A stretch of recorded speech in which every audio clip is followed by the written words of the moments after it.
salaamaaleykum suñu mbokk internet yi ñu ngi leen di nuyu ku ci nekk ci turam ak santam gis ngeen ne nag ñu ngi seen deuxième numéro bii di émission ndogu mbetteel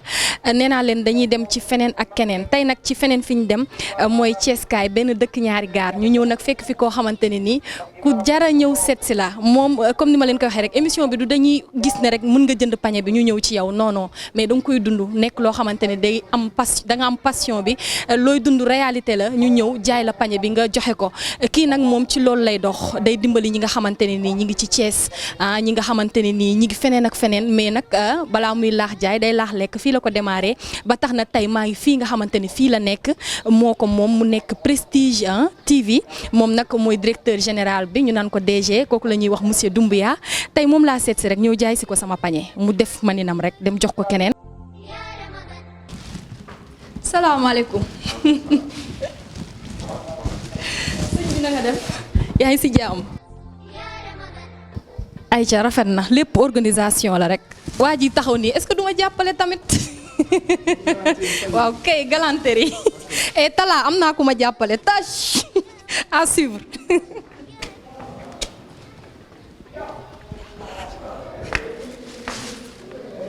dama am ku ma jàppale jaajëf waay rafet na merci beaucoup. salaamaaleykum na ngeen def DG yaa ngi si jàmm tey de waa ndogu mbetteel ñoo la seet si woon gis ne da ngay yëngu ci social tey ñu ñëw jaay si la suñu pañe pour nga jënd ko jox ko nag koo xamante ne nii mi ngi fii ci koñ bi situation demewul noonu te wóor na ba ngoon jot amul lu mu ndogoo nga def sa manin rek macha allah. waaw Ndiémé maa ngi lay nuyu bu baax. di nuyu ñi nga àndal ñëpp te la remercier ci déplacement bi jóge Dakar ñëw bu fii loolu manque de ko beaucoup de respect la ñu ci kontaan bu baax vraiment. Aïcha tey nag pañe bi dañoo bëgg nga wax ñu kan nga koy jox am nga ko wala da ngay génn wëri ko. waa Ndiémé ñun nag xam nga fi ñu dëkkee moom xam nga li ci nekk waaw xam na li ci nekk waaw moom am na sama benn waaye dama ko woo waaw maa ko woo waxuma ko dara ñu ci suuf dama ko woo rek. pour su boobaa ñu jébal ko rek. waaw foofu la mën nekk surprise waaw comme mbetteel nga wax waaw. ayca kon duñu yéex dañuy jóg rek yóbbu ko incha allah.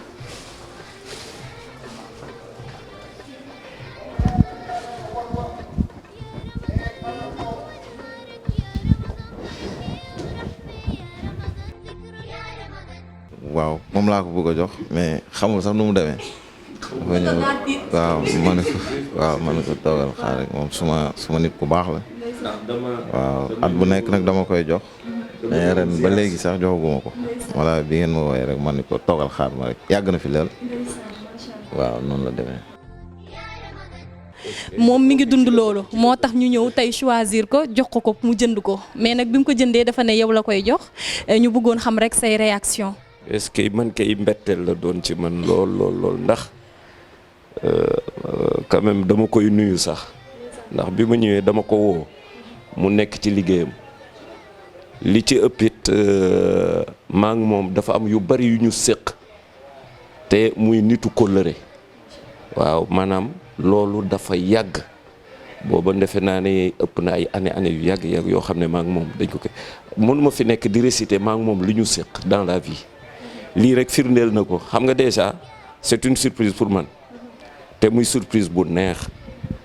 ma ciy profité tamit di ko baloo àq bu baax a baax ndax jamonoy baloo àq la ñu nekk loolu sax moo nekkoon samay tànk waaw loolu moo nekkoon samay tànk far ma ñëw mu indiwaale xiiwal bi te xam nga maanaam jamonoy koor maanaam ku la jox xiiwal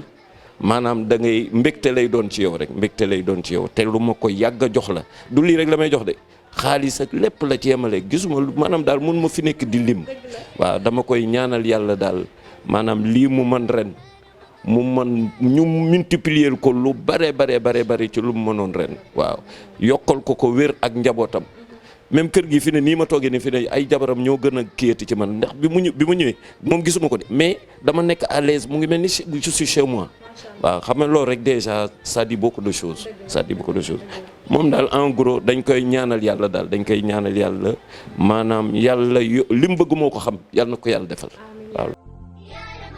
seen émission ndogu mbetteel seen chaîne de Tala Prod TV gis ngeen ki mu ko jox émotion yi dalate na comme à chaque fois lan mooy say dernier mot ci émission bi. non di la remercier rek di lay ñaanal di ñaanal ñëpp ni lii lu rafet la lu baax la ay nit suñ nekkee dañu war di jàppalante tout le temps donc ma leen remercier ci déplacement bi ngeen jógee Dakar